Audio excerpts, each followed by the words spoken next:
샬롬 샬롬 샬롬 샬롬 샬롬. 하나님 사랑합니다. 여러분 주 안에서 사랑합니다.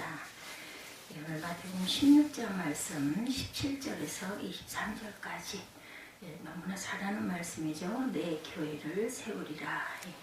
이 말씀으로 함께 은혜를 나누도록 합니다. 우리 지난 17일이죠. 그날을 시작으로 제 수요일을 시작으로 이렇게 사순절 기간을 가고 있는 동안 주님께서 어떻게 우리를 위해서 십자가에 못 박히시고 고난을 당하시고 그러면서 많은 기도하시고 하신 그 과정 속에서 우리가 주님의 그 사랑과 은혜를 감사하고 또한 함께 동참하는 그런 마음의 자세들이 되자 이런 마음으로 사순절 기간 새벽 예배를 계속 사순절 말씀으로 가고 있습니다. 17절에 보니 예수께서 대답하여 이르시되 바요나 시몬아 내가 복이 있도다 이를 내게 알게 하는 혈육이 아니요 하늘에 계신 내 아버지시니라 이렇게 말씀하시죠. 주는 그리스도시요 살아계신 하나님의 아들이십니다. 베드로가 이렇게 대답함을 아주 기뻐하시는 주님의 모습으로 시작을 합니다. 23절에 예수께서 돌이키심에 베드로에게 이르시되 사단아 내 뒤로 물러가라 너는 나를 넘어지게 하는 자로다. 내가 하나님의 일을 생각하지 아니하고 도리어 사람의 일을 생각하는도다. 이렇게 야단을 치죠. 예수님을 붙들고 그리마 없어서 이 일이 결코 죽게 미치지 아니하니이다. 십자가에 내가 못 박혀 돌아갈 거다라는 말씀에 이렇게 그 반대를 하는 의견에 사단아 내 뒤로 물러가라. 이렇게 야단을 칩니다.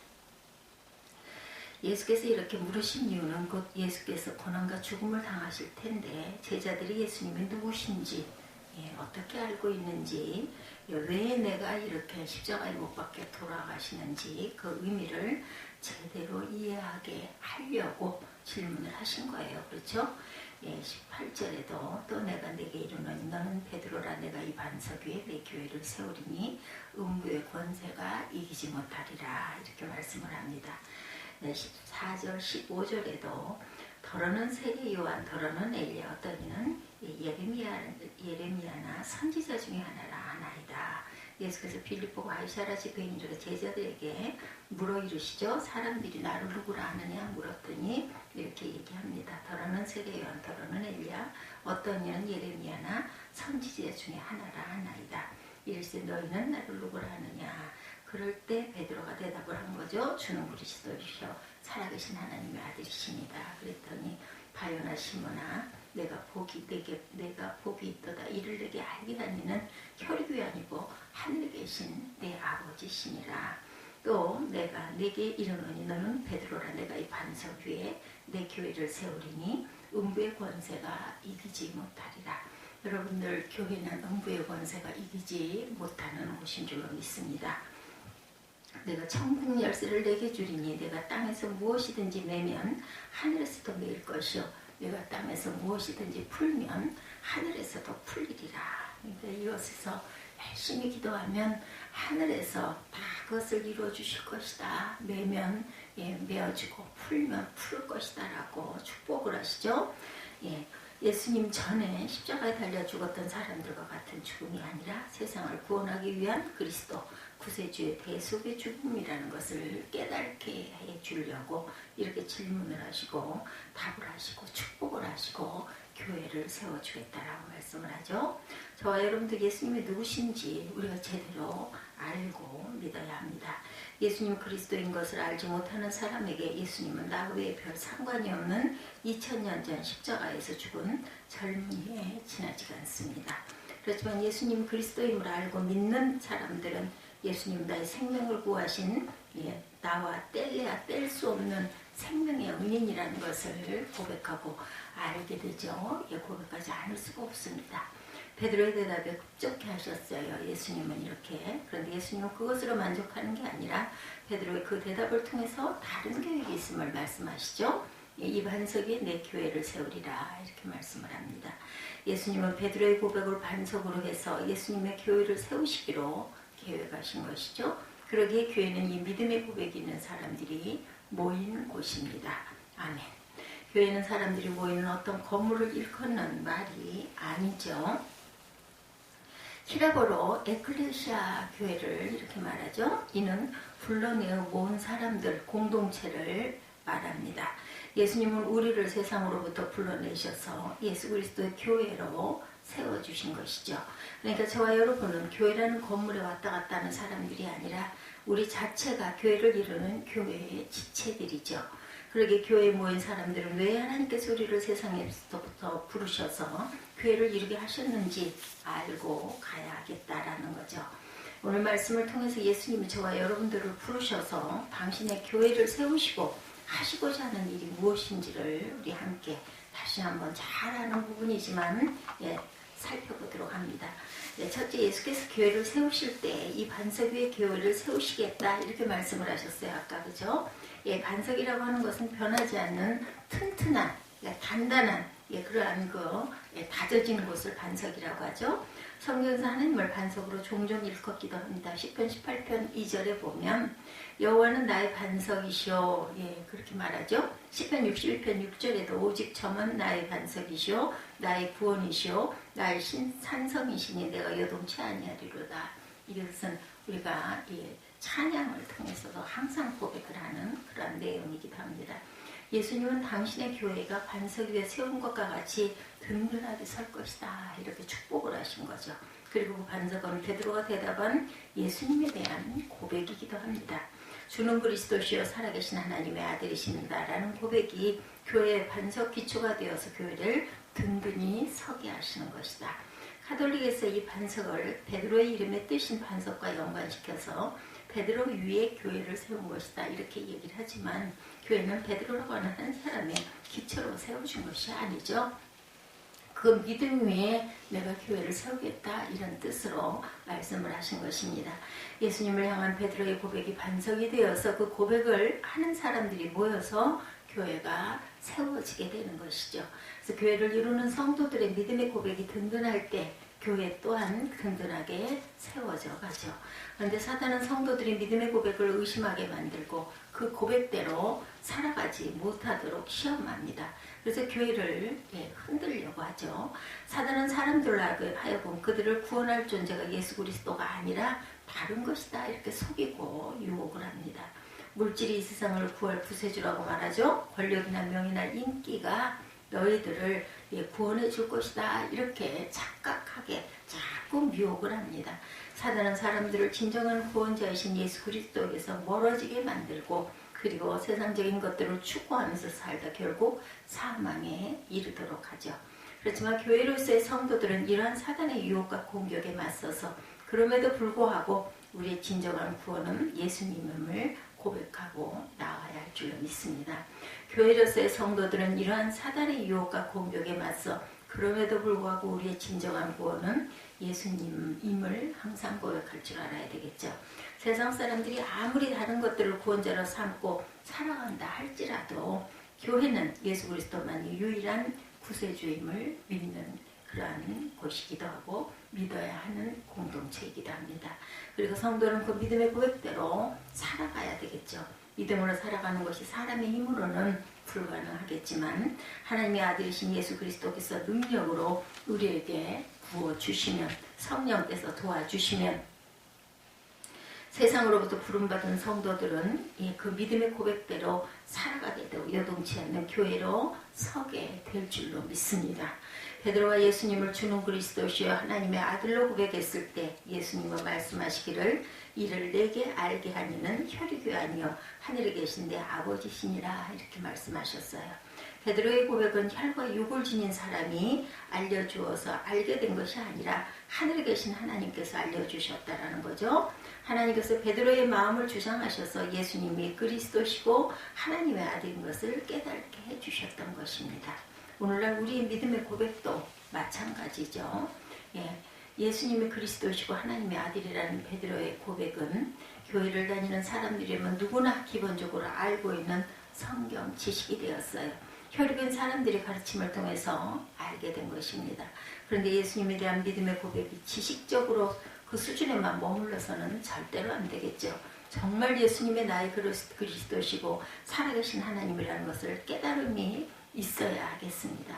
교회를 다니지만 예수님이 그리스도시고 하나님의 아들로 깨달아지지 않거나 믿음이 흔들리는 부분이 있다면 예수님이 그리스도시요 하나님의 아들이심을 깨달는 지혜를 달라고 하나님께 기도해야 되겠죠. 예, 하나님의 아들이심을 우리는 깨닫고 갑니다. 둘째, 예수께서 당신의 교회를 이 땅에 세우시겠다라고 말씀하시면서 그 교회를 통해 무슨 일이 일어나기를 원하시는지를 곧이어 말씀하시죠. 교회는 단순히 예수님을 믿는 자들이 모여서 침묵하라는 곳이 아니죠.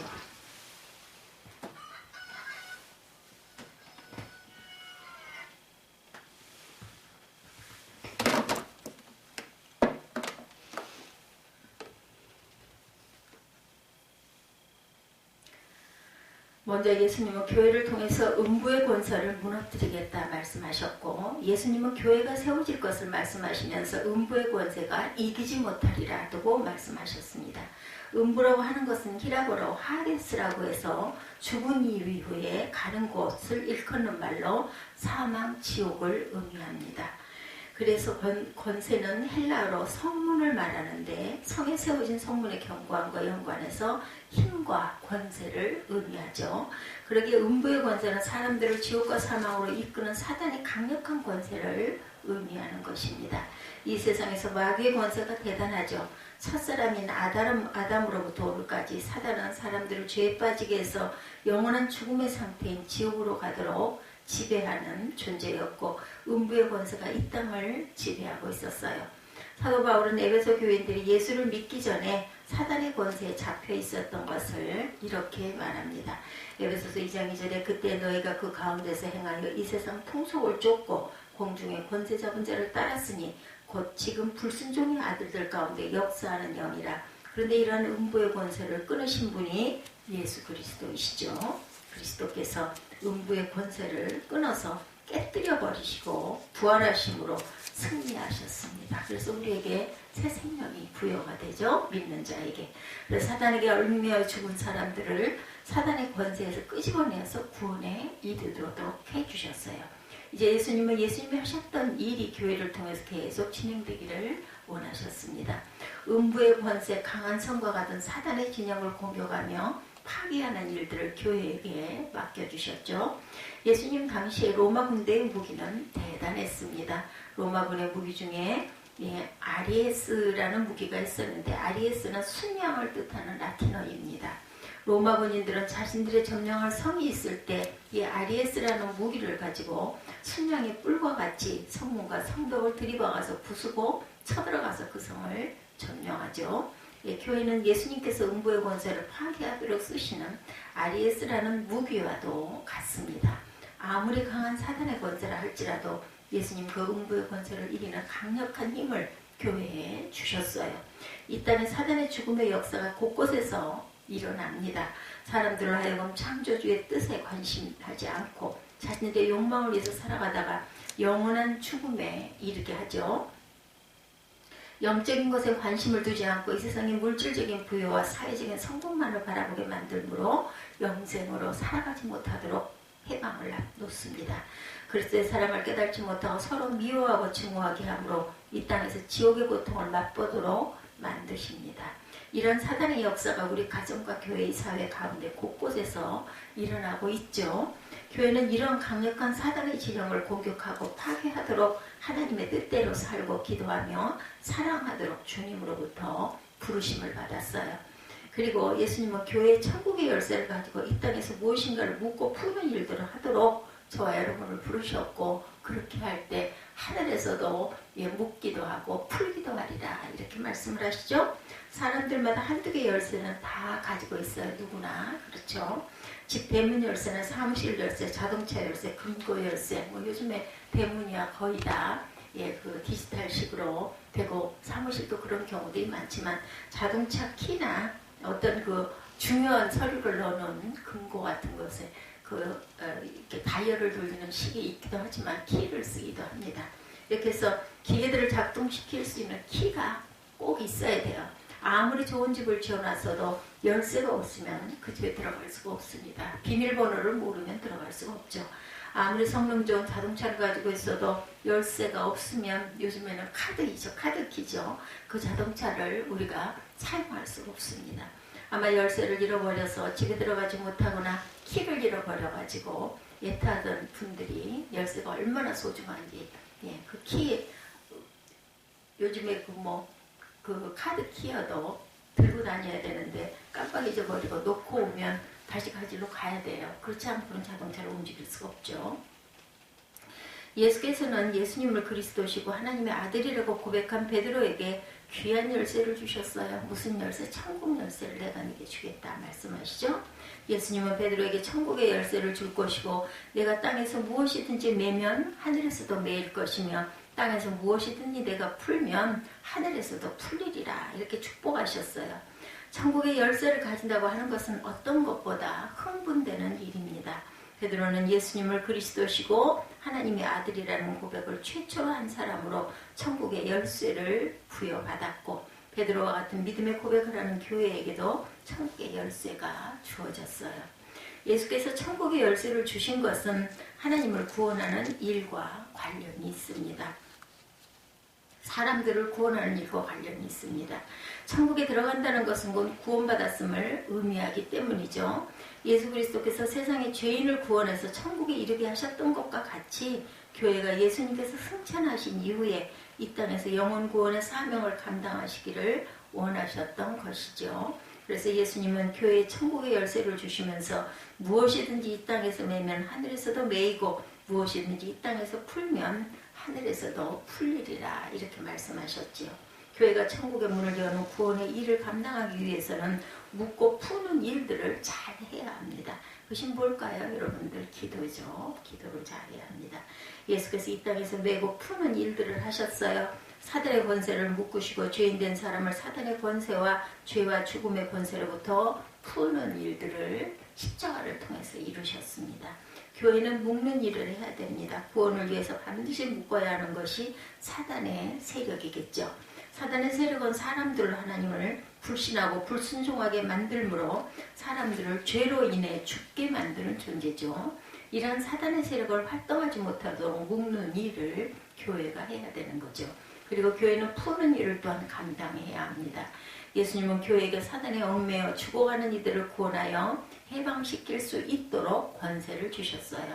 이 땅에 사단의 권세 가운데 있는 이들을 구원하기 위해서 교회가 하나님께 기도하며 간구할 때 하나님께서 우리의 기도에 응답하셔서 묶기도 하시고 풀기도 하시는 거죠. 그런데 때로 사람들은 무지해서 사람들의 구원을 위해서 묶고 푸는 일들을 잘 해야 하는데 그렇지 못할 때가 있어요. 주로 그러한 모습을 또한 베드로의 모습을 통해서도 우리가 성경에서 보고 갑니다. 예수님은 베드로의 대답을 통해서 자신이 누구인지를 제자들에게 명확히 알려주신 이후에 자신이 고난받고 죽어 부활할 것을 말씀하셨을 때 베드로가 예수님을 붙들고 주여 그리 마옵소서 이 일이 결코 주에게 미치지 아니하리다 이렇게 반대를 하는 바람에 그만 사단아 물러가라 이런 꾸짖음을 받기도 합니다. 3년 동안 모셨던 스승이 내가 이제 십자가에서 죽을 것이다 이렇게 얘기를 하는데 아이고 잘 가십시오 할 수 없죠. 그래서 저는 그 베드로가 예수님을 정말 사랑하고 존경하고 따르고 아끼는 그런 마음에서 그런 얘기를 했다 저는 그렇게 생각을 합니다. 그럼에도 불구하고 예수님께서는 야단을 치죠. 그리스도시고 하나님의 아들이신 예수님이 십자가의 고난과 죽음을 당하시는 것은 말도 안 된다. 베드로는 이렇게 생각을 하고 예수님 가시면 저희는 어떻게 해요? 이런 마음이 들었을 것입니다. 베드로의 뜻에 의해서 베드로는 예수님의 죽음이 이루어지지 않도록 묻기를 원했어요. 그런데 예수님은 그런 베드로를 향해서 사단아 내들어 물러가라 이렇게 고함을 하죠. 너는 나를 넘어지게 하는 자로다 책망하십니다. 그리고 베드로의 책망하신 이유가 베드로가 사람의 일만 생각하고 하나님의 일을 생각하지 않았기 때문이다. 이렇게 야단을 치시죠. 베드로는 예수님의 고난과 죽음의 일들이 일어나지 않도록 묻고 싶었던 거죠. 그런데 그것은 인간적인 생각이고 하나님의 그런 행하심에는 방해가 된다라는 거죠. 사단 안에 들어 물러가라 말씀하십니다. 하나님의 일은 예수님의 고난받으시고 돌아가심으로 예수께서 구세주의 사명을 감당하는 것이었어요. 그래서 베드로의 말은 하나님께서 묶고자 하시는 것을 풀고 풀고자 하시는 것을 묶고자 하는 것이었습니다. 아무리 예수님을 향한 믿음의 고백을 가지고 있다 할지라도 사람의 지혜와 능력을 가지고는 하나님의 일을 제대로 감당할 수가 없던 거죠. 하늘의 하나님께서 베드로에게 바른 믿음의 고백을 할 수 있도록 하셨던 것처럼 이 땅에서 묻고 푸는 일들을 제대로 감당하기 위해서도 하나님께서 주시는 지혜와 능력이 필요한 것이죠.